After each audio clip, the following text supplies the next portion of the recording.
Hey, everybody, and welcome to Keeping It Young podcast, conversations about marriage, family, and ministry life. My name is Dave. And I'm Bethlie. And we are the Youngs. Welcome. Well, hey, a couple things. You still have a little bit of time to sign up for our couples prayer advance in October. Yes, please sign up. Check please that come out at the Keeping It Young podcast. And it is an affordable conference, and it's a beautiful time to be in Pigeon Forge. But any investment you put into your marriage relationship is worth. It's just worth it. Yes. And it's always positive and helpful. We will have some counseling available there. We will be singing. There'll be games. It's going to be a really good weekend. We hope to meet many of you there. We still have some openings. So join us if you can, and we would be delighted about that. So we've been right in the middle of conflict resolution. Yes. And are we ready to jump into today? Because this is a big one. Yes. I would actually, let's just start with saying, you know what, parents, a lot of what we said, I noticed as we were closing last week's episode, I was thinking, this is just a lot. And when you are in the thick of parenting, especially if there is a conflict or there's a difficulty that you're dealing with, it just weighs on you. It weighs on your heart as a parent, especially if you are a parent that's seeking God and you're wanting your child to seek God. You don't like any type of problematic behavior, sinful behavior, and you want to fix it. And so it can just really weigh on you. And so I was thinking as we finish those other episodes that as a parent, you might be listening and thinking, it's just too much. I can't do it. But you can do it. Yes. The Lord gives us strength and grace to do daily Absolutely what He calls us to do. And He has called you to be a parent to those beautiful little children. And now we're going to talk about teenagers. He has called you to them. He did not make a mistake in giving you the child that you have. You might think, oh goodness, this child is so strong-willed and we'll never teach them the right way. But the Lord can give you the wisdom and the strength that you need. These are just tools that we are giving you. And you may hear something that we say and you might think that would never work for our family. And that's not going to offend us at all. Most of this is just tools. A lot of it can be biblically based in that we do need to communicate to our children. We need to have expectations as a parent, and we need to actually parent those children. Absolutely. And that's very well said. And I would add to that for you parents that are listening, get help if you need it. Yes. I thank God so much for the people in our life. Bethlie's dad was one. My parents were one. Our friend Dr. Dave Tice in Las Vegas was one, and we have other pastor friends and evangelist friends who were elders in our lives, and we were able to say to them, hey, this is what's going on with our kid. Are we, what would you advise? Right. And sometimes it was a matter of them just saying, you're on the right track, stay consistently, or sometimes it was a matter of someone saying, have you thought about this? Right. And so every scenario, there's situations in your family to where you are kind of at your wit's end, or you're beginning to wonder, maybe the Bible doesn't work with my child.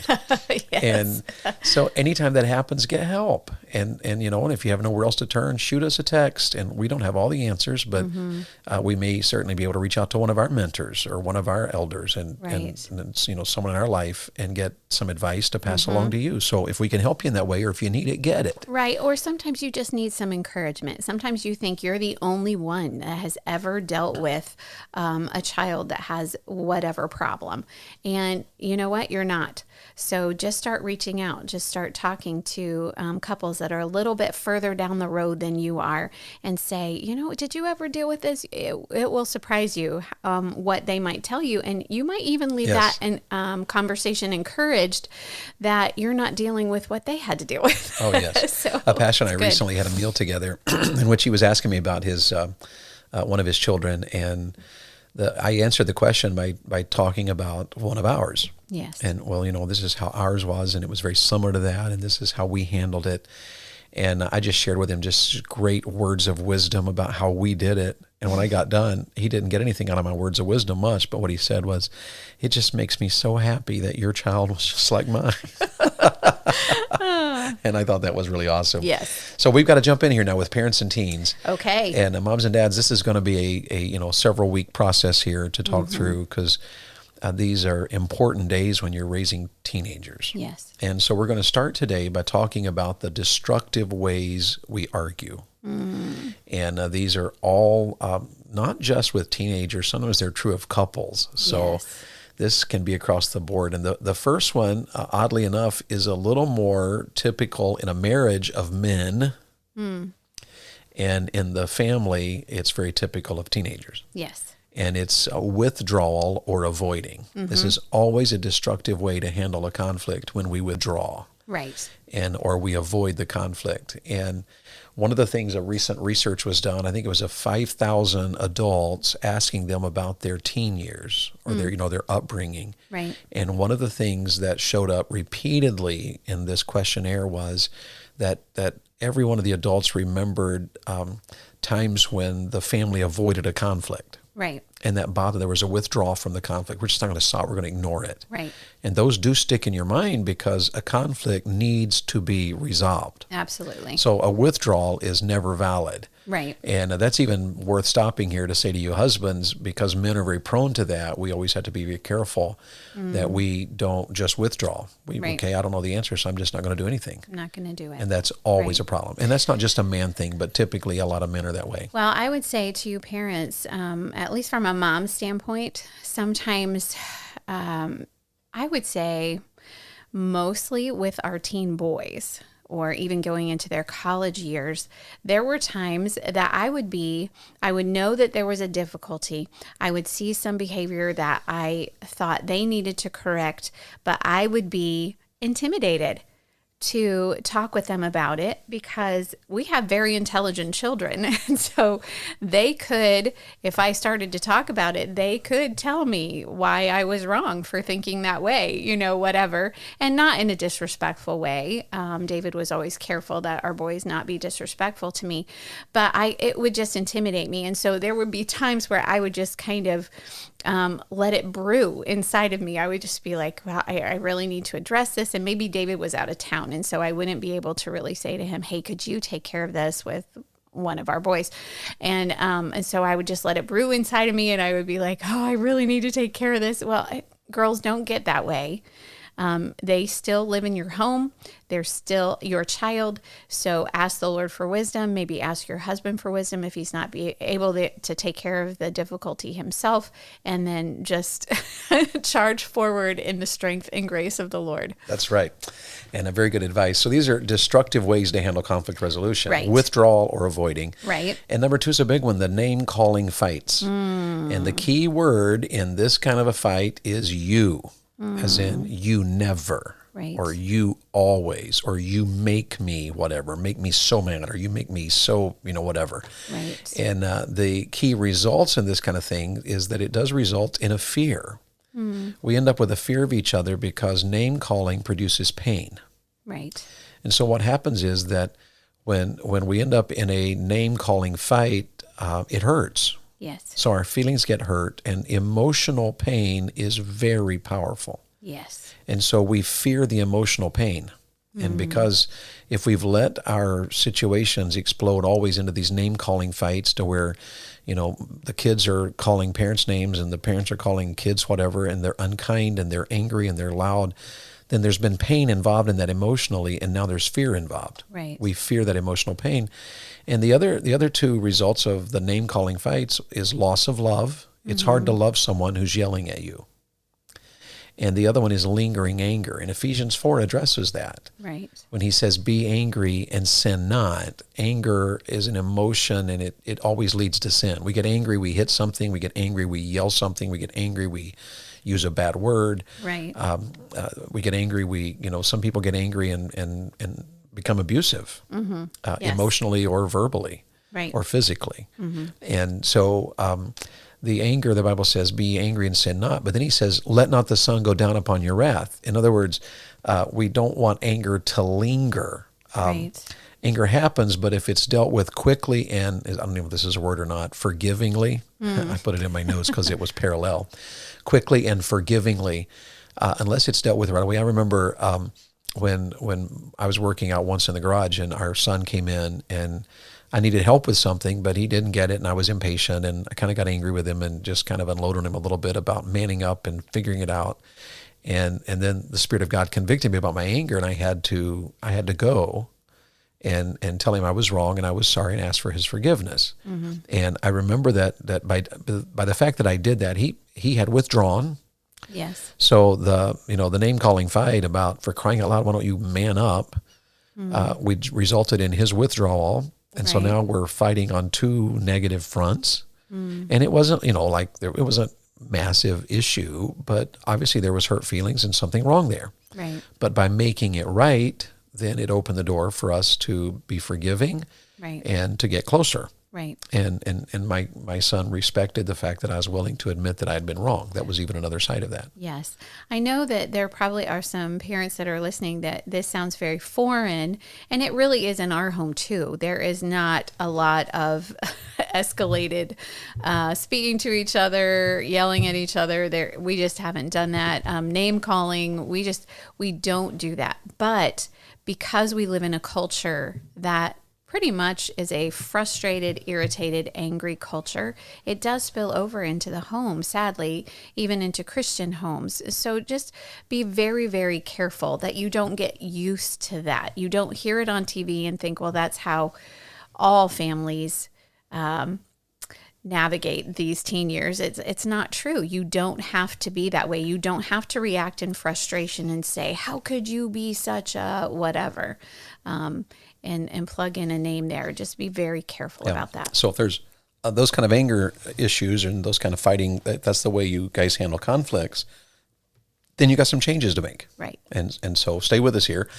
Destructive ways to handle conflicts: withdrawal or avoiding, name-calling fights. Here's two others. The third one is belittling or invalidating each other. Right. And to belittle or invalidate is to make fun of someone or to attack them as a person. Mm-hmm. And that's a really, really huge one. And invalidating usually involves saying something negative about a person's age, personality, appearance, or intelligence. Mm-hmm. And it might be a kid saying to their parents, "You're just a boomer," mm-hmm. or "You're just a moron," or a parent saying, "Well, you're acne." And so they're ripping on a person's physical appearance, right. Or maybe it's a personality. You just never take anything seriously. And a kid who is happy-go-lucky, who's by personality, if we rip on that personality, then what we're doing is we're belittling, and what we're doing is we're invalidating them. Right. Yes. You need to be very, very careful that we are in tune with where our child is. There are a lot of insecurities that come into the teen years.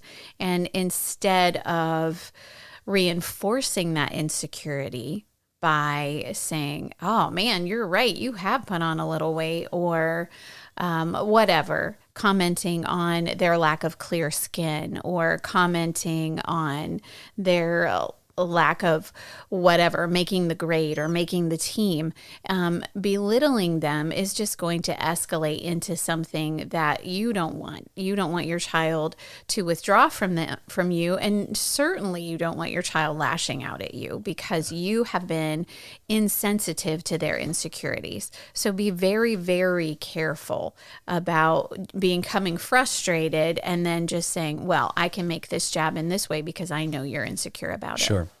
A story I read the other day about this young man. He was 15 years old, and his father had taken him to the family garage where they were going to be cutting some wood or lumber or something.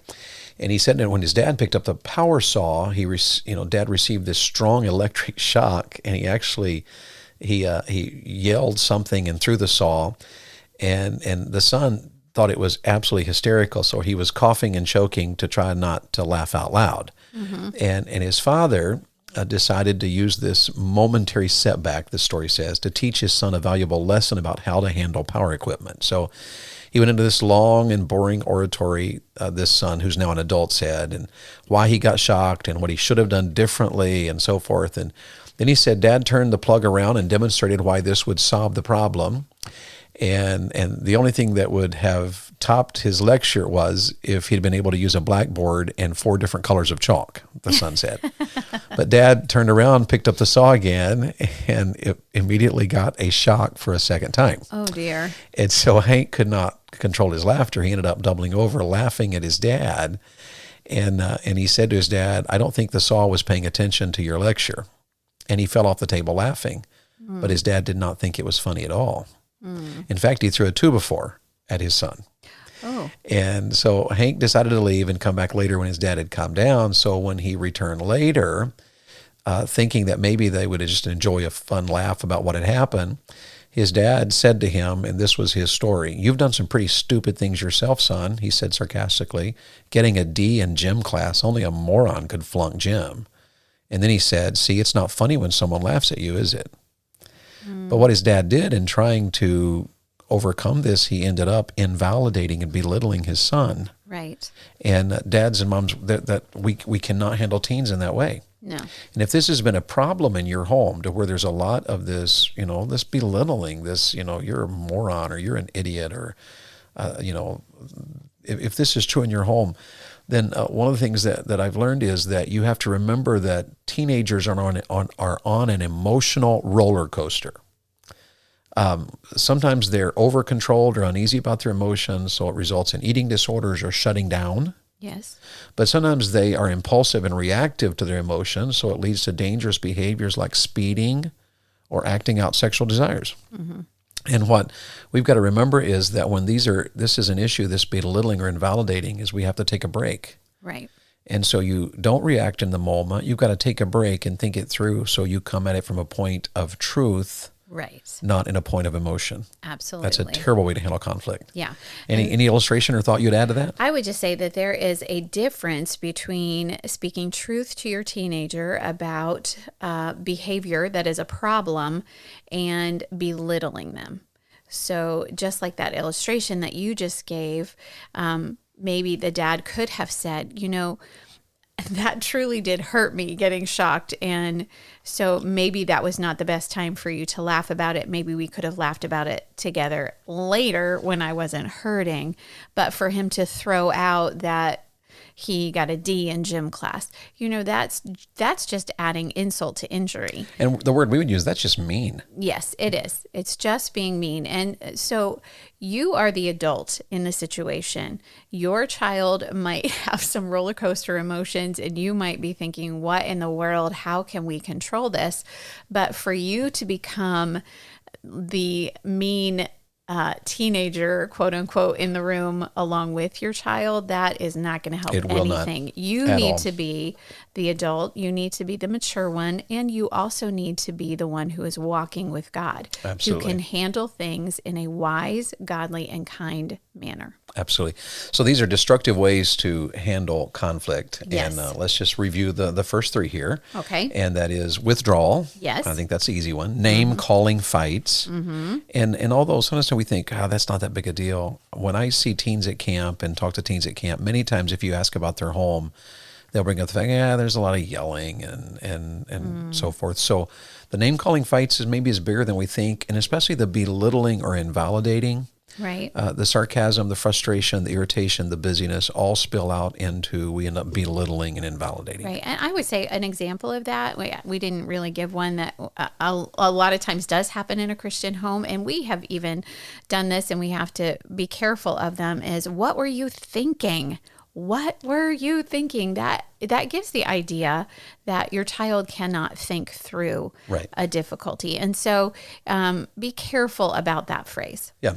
And so here's the last one. This is absolutely a destructive way to handle conflict. And it's coming to the place that you believe a family member is trying to hurt, frustrate, or cause fear on purpose. And what we find out is there's a phrase to describe that called confirmation bias. It's when we begin to literally see in others what we expect to see in them. The result is we convince ourselves that we know why they do what they do.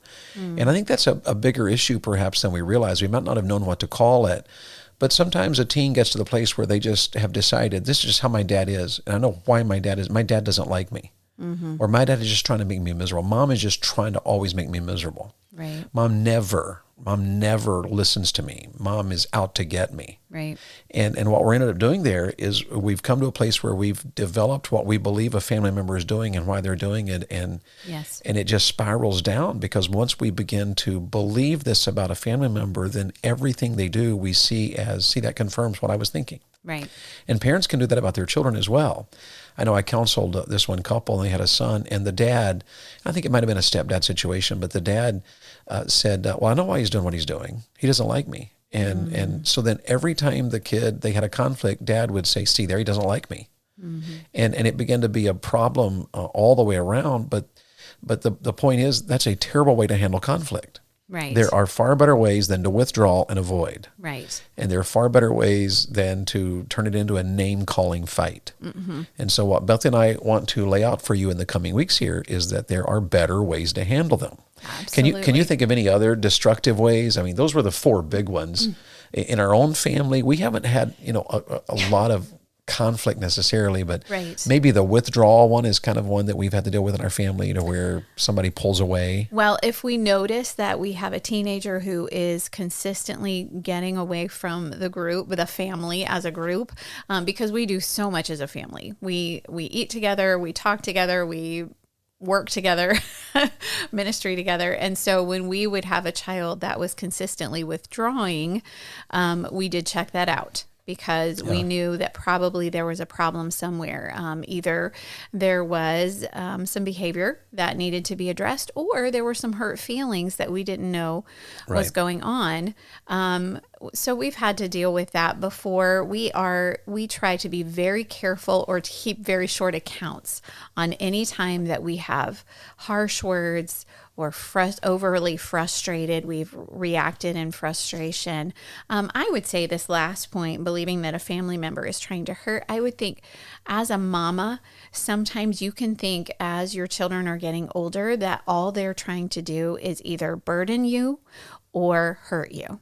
And you just think, what in the world? This child drives me to my knees all of the time. And we try to spiritualize it, which is a good thing to do, to pray over your child. Yes. But if you think that their whole goal in life is just to be hurtful to you, that is just going to frustrate you as a mom.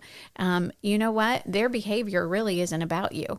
Their behavior is something that you need to be aware of, and you need to ask God for wisdom to deal with and actually parent them. Because if you are constantly focusing on, oh, they're just so hurtful to me and they just burden me all the time, and all I can do is just pray for them and just carry around this weight, then you're making it about you. And you actually need to get in the Word of God and ask the Lord to parent you in your heart before you can parent them well. Yeah. And I say to teens all the time, and if you're a teen listening as well, what you need to understand is that you cannot know the motive. And when you come to the place where you assume, oh, I know why my mom's doing what she's doing, or my stepdad's doing what he's doing, or my dad, then what you need to understand is that you are escalating the conflict. Right. And I guess that's what we can leave this particular session with this idea. Remember that when you withdraw or avoid, you are escalating the conflict. Right. When you are turning all of these conflicts into name-calling fights, you're just escalating the conflict. Mm-hmm. And that's the point to make here. If I belittle or invalidate, I'm escalating the conflict. And if I have a wrong idea, confirmation bias, I'm believing that a family member is just out to hurt, to make my life miserable. Right. Then all that's resulting there is it's an escalation. Right. So you got to identify that. And so maybe start there this week and say, what is it in our life, in our home, with our teenager, what is it that we're doing that is actually destructive? Right. And identify it. Start by identifying it. Mm-hmm. Do you withdraw? Do you let the teen withdraw? Mm-hmm. Then identify that, because we're going to tell you how to overcome these. Right. And do you belittle? Do you permit the name-calling fight? Do you invalidate? Right. Have you allowed yourself to believe things about your teen or your parents that they're just, it's not true. You're handling a conflict in an unhealthy way. Right. So if you join us next week, what we're going to talk about in the coming weeks here is I'm going to talk to you about a defined way to argue. I read in a book, and he explained it. It was something that I think we did. We just didn't have a term for it. Well, and I don't think we ever called it arguing. We would always say that we did not argue with our children, even in their teen years, but we would have discussions. Yeah, and we'd say, let's have a talk. Yes. And so sometimes I would say to a kid, hey, I'm going to go walk the dog tonight. Mm-hmm. I want you to come talk with me. Right. And our kids would always smirk, because they knew that if we're going to go have a talk, it means we have to deal with a conflict. Yes. And so we're going to give you a defined way to argue, and then we're going to start very shortly here talking about how to develop a parent-teen relationship, because the best way to handle conflict with a teen is to have a very tight relationship between you and your teenager. Absolutely. And we're going to talk about what that looks like, and how to handle the fact that they are actually beginning the process of leaving you, and this is something, they're still under your care. They're not a child. They're not an adult. They're in this in between stage. And so you want to stay with us these next couple of weeks, because these are going to be very, very important matters about how to handle conflict resolution with teenagers. Yes. Any final thought, my love? I would say just in this, sometimes with our children, we will say, oh, I was just teasing. Why are they so sensitive about that? Well, we as a parent can be sensitive to them. Sometimes it's too soon. Maybe they've been through a really difficult time, and it is, from our adult standpoint, it's something that when they look back at it in 20 years, they're going to see it's really small. Sure. But it's a big deal to them. So be very careful about that, because that can cause conflict with your teenager if you are teasing about something that they take very seriously. Absolutely. So remember that God loves your family. Yes. And He loves you. And that the answers are available. Conflicts can be solved in a healthy way. Mm-hmm. We'll see you next week. Until then, I hope your week is amazing and you enjoy serving the Lord. If we can help you in any way, reach out. You'll find us on social media. You'll also find us at the keepingityoungpodcast.com. And you'll find in the right-hand corner, if you're new to our podcast, you'll find down in the right-hand corner on the homepage, you'll find a little microphone. Just click on that and leave us a voice message. It'll come to us as a voice message, and we will answer it as an email. And so if we can help you in any way at all, reach out. And hopefully we'll see you in October at the Couples Prayer Advance in Pigeon Forge. You'll find that information on our website as well. Until next week, God bless you. The Keeping It Young podcast is a Bax 5 Media production.